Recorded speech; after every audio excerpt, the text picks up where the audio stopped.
11 जुलै 2026 रोजीचा तो दिवस होता. सकाळची वेळ झालेली होती. मुलाने वडिलांना सांगितलं की मी शहरातून बाहेरगावी एक प्लॉट पाहण्यासाठी जात आहे. वडिलांनी परवानगी दिल्यानंतर तो तरुण घरातून बाहेर पडतो. सकाळचे 9-9:30 वाजण्याची वेळ झालेली होती. जाताना मोटरसायकल घेऊन न जाता तो तसाच निघून जातो. 2-3 तासात तो घरी परत येतो असं म्हणून तो घराच्या बाहेर पडलेला असतो. त्यानंतर त्याला वडील फोन लावण्याचा प्रयत्न करतात, मात्र त्याचा फोन काही लागला नाही. मोबाईल स्विच ऑफ दाखवू लागल्यामुळं त्याच्या मित्रांना फोन केला, तेव्हा मित्रांनी तो आमच्याकडे आलाच नसल्याचं सांगितलं. त्यामुळे वडील देखील हैराण झाले. नातेवाईकांना फोन केला पण कोणाकडेच मुलगा आढळून आला नाही. त्यामुळे वडिलांनी थेट पोलीस ठाणे गाठले आणि त्या ठिकाणी जाऊन माझा मुलगा सकाळी 9 वाजता घरातून बाहेर पडला, मात्र दुपार होऊन गेली तरी तो अजून परत आलेला नाही, अशा प्रकारची तक्रार पोलिसाकडे केल्यानंतर पोलिसांनी त्यांना त्या ठिकाणी बसण्यासाठी सांगितलं आणि काही वेळातच पोलिसांनी मुलाचा मोबाईल नंबर घेतला. मोबाईल नंबर त्यांना मिळाल्यानंतर पोलिसांनी त्या मोबाईलचं लास्ट लोकेशन कुठे आहे याचा शोध घेतला. तेव्हा तरुण राहत असलेल्या अवघ्या काही अंतरावरच त्या मोबाईल नंबरचं लोकेशन दाखवत होतं. त्यानंतर तेथून पुढे मोबाईल लोकेशन पुढे गेलंच नाही. असा तपास जेव्हा पोलिसांना लागतो त्यानुसार पोलीस लोकेशननुसार त्या ठिकाणी जातात. तेव्हा त्या ठिकाणी घराला कुलूप लावलेलं असतं, मात्र लोकेशन तर त्याच घरात दाखवत होतं. घराला कुलूप लावलेलं होतं, त्यामुळं घर उघडणं शक्य नव्हतं. पोलिसांनी शेजाऱ्यांना विचारून त्या घरातील लोकांचा नंबर घेतला, त्यांचा फोन लावला, तेव्हा त्यांचा नंबर बंद आढळून आला. मग त्याच जोडप्याविषयी शेजाऱ्याकडे चौकशी केली. त्यावेळेस मुले शाळेत गेली आहेत. ते दोघेही नवरा बायको सकाळीच बाहेर पडले असल्याचं शेजारच्यांनी सांगितलं. अशा प्रकारची माहिती मिळाल्यानंतर पोलिसांना थोडा संशय येतो. काही लोकांच्या मदतीने घराचा दरवाजा उघडला जातो. पोलीस, त्या तरुणाचे वडील हे घरात प्रवेश करतात. तेव्हा त्या ठिकाणी एका कॅरी बॅगमध्ये एक पोतं आढळून येतं आणि त्या पोत्यामध्ये त्या तरुणाचा मृतदेह त्या ठिकाणी दिसतो. समोरील दृश्य पाहून पोलीस देखील हादरून जातात. वडील तर मुलाचा मृतदेह पाहून मोठमोठ्याने रडायला सुरुवात करतात. पोलीस घटनास्थळाचा पंचनामा करतात आणि मृतदेह शवविच्छेदनासाठी पाठवून दिला जातो. मात्र नातेवाईकांना आणि पोलिसांना प्रश्न पडतो की तरुणाला एवढ्या क्रूर पद्धतीने का मारलं असावं. जेव्हा पोलीस या प्रकरणाच्या मुळाशी जातात तेव्हा पोलिसांसमोर येतं एक धक्कादायक कारण. ते ऐकून सर्वांनाच धक्का बसतो. तर नेमकं प्रकरण काय होतं तेच आपल्याला या व्हिडिओच्या माध्यमातून जाणून घ्यायचं आहे. नमस्कार, मी जनार्दन राऊत आणि तुम्ही पाहत आहात क्लिक टू न्यूज. मित्रांनो, घटना आहे गुजरात राज्यातील गांधीनगर जिल्ह्यातील घेगू या गावातील. या गावामध्ये हार्दिक काठोर हा महाविद्यालयीन शिक्षण घेणारा तरुण. हार्दिक याच्या घरापासून काही अंतरावर रमेश मंडलिक आणि त्याची पत्नी मंदाकिनी मंडलिक हे राहतात. मंदाकिनी यांना 3 मुले. मंदाकिनीचा पती रमेश हा वायर रिवायडिंग आणि फॅन दुरुस्ती, लाईट फिटिंग आदी कामे करून घर संसार चालवत होता. घरची परिस्थिती गरीब असली तरी आपली परिस्थिती पाहून मंदाकिनी आणि रमेश हे राहत होते. मुलांची शाळा घरापासून काही अंतरावर होती. मुले सकाळीच 9 वाजता शाळेत निघून जायची. त्यानंतर पती हा देखील कामानिमित्त बाहेर निघून जायचा आणि त्यानंतर मंदाकिनी घरातील राहिलेले सर्व कामे उरकायची. मात्र गेल्या काही दिवसापासून हार्दिक हा मंदाकिनीच्या घरापासून जात असताना तिच्याकडे पाहायचा, तिच्याकडे इशारे करायचा. सुरुवात काही दिवस मंदाकिनीला याविषयी काहीच वाटलं नाही. ती हार्दिक याला कधी कधी बोलायची, त्याच्याकडे बघायची. शेजार धर्म असल्यामुळं, त्यांचा परिचय असल्यामुळं ती बोलताना कधी तिला वेगळं असं काही वाटत नव्हतं. मात्र हार्दिक याच्या डोक्यात काहीतरी वेगळंच कट कारस्थान शिजायला सुरुवात झालेली होती.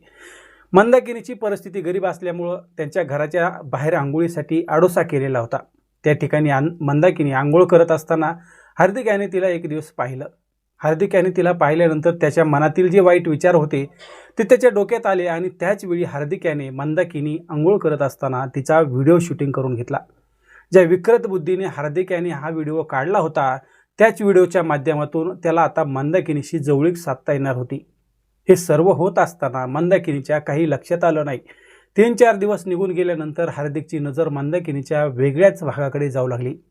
त्यावेळी मंदाकिनी ही तिचं अंग चोरून घेऊ लागली. ज्या प्रकारे हार्दिक पाहत होता त्याची वाईट नजर अंगावर पडते हे मंदाकिनीच्या हे लक्षात आलं होतं. त्यामुळे 2-3 दिवस तिने हार्दिक याच्याकडे लक्ष दिलं नाही. मात्र एक दिवस हार्दिक हा दुपारच्या वेळेला मंदाकिनीच्या घरी आला. घरात गेल्यानंतर त्याने मंदाकिनीकडे संबंध करण्याची मागणी केली. आता ज्या प्रकारचे शब्द हार्दिक यांनी वापरले होते ते शब्द ऐकून मंदाकिनीला घाम फुटला. मंदाकिनी काही बोलायच्या आतमध्येच हार्दिक याने तुझ्या आंघोळीचे सर्व व्हिडिओ फोटो माझ्याकडे आहेत, तू जर नकार दिला तर हे सर्व व्हायरल करेल, अशा प्रकारचे हार्दिक याने मंदाकिनीला धमकी दिली. हार्दिक याला भावासारखे मानणारी मंदाकिनी आता पूर्णपणे गळून गेली होती. मंदाकिनीने त्याच वेळी काहीच प्रतिक्रिया दिली नाही. तो दिवस निघून गेला. त्यानंतर पती रमेश हा रात्री घरी आला. त्यावेळी मंदाकिनी ही शांत बसली. तिने पतीला काहीच सांगितलं नाही. त्यानंतर 3 दिवसानंतर पुन्हा हार्दिक मंदाकिनीच्या घरी आला आणि त्याने मंदाकिनीला व्हिडिओच्या नावावर ब्लॅकमेल करायला सुरुवात केली। त्यावेळी मंदाकिनी हिने हार्दिक बरोबर संबंध करण्यासाठी तयारी दाखवली। महाविद्यालयीन शिक्षण घेणारा हार्दिक याच्या मनासारखं सर्व काही आता सुरू झालं होतं। 2-3 दिवसाला मंदाकिनी बरोबर हार्दिक हा संबंध बनवू लागला। ज्या प्रकारे मंदाकिनीला त्रास होत होता त्याविषयी ती पतीला सांगू शकली नाही। कारणही तसंच होतं। तिच्या मनात भीती होती की आपली परिस्थिती गरीब आहे, जर समाजामध्ये बदनामी झाली तर जगणं अवघड होईल। त्यामुळे तिने हार्दिकला प्रतिसाद देणं सुरू केलं। त्यानंतर हार्दिक आणि मंदाकिनीची एवढी मैत्री वाढली की दोघे एकमेकांना मोबाईलवर गप्पा मारू लागले। मनाला वाटेल त्यावेळी संबंध प्रस्थापित करू लागले। पण एक दिवस रमेश हा घरी आला, त्यावेळी मंदाकिनी ही फोनवर हसत बोलताना रमेश याला दिसली। त्यावेळी रमेश यांनी मोबाईल चेक केला तेव्हा तो नंबर होता हार्दिक याचा। आपल्या प्रकरणाचा सर्व भांडाफोड झाल्याचं मंदाकिनीच्या लक्षात आल्यानंतर तिने 2 महिन्यापासून जो काही प्रकार झालेला होता तो सर्व प्रकार पती रमेश याला सांगितला। दोघांमध्ये यामुळे कडाक्याचं भांडण झाले आणि त्यानंतर याविषयी हार्दिक याच्या घरी सर्व काही सांगण्याचा विचार मंदाकिनी आणि रमेश यांच्या मनात देखील आला। पण त्यांनी यामुळे आपल्याच कुटुंबाची बदनामी होईल म्हणून हा विषय हार्दिक याच्या घरी सांगितलाच नाही।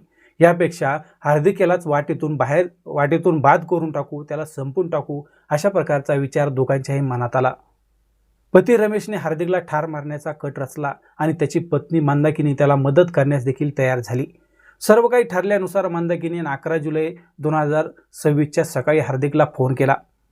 त्याला घरी बोलावून घेतलं आणि हार्दिक येण्यापूर्वी पती कामावर जात असल्याचं नाटक करून तो आपल्या मोटरसायकलवरून घरातून बाहेर निघून गेला।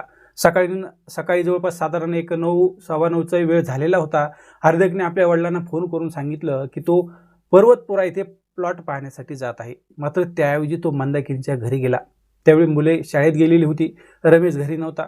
त्याचवेळी हार्दिक याने घरात प्रवेश केला आणि तिथेच त्या ठिकाणी तो आडवा झाला।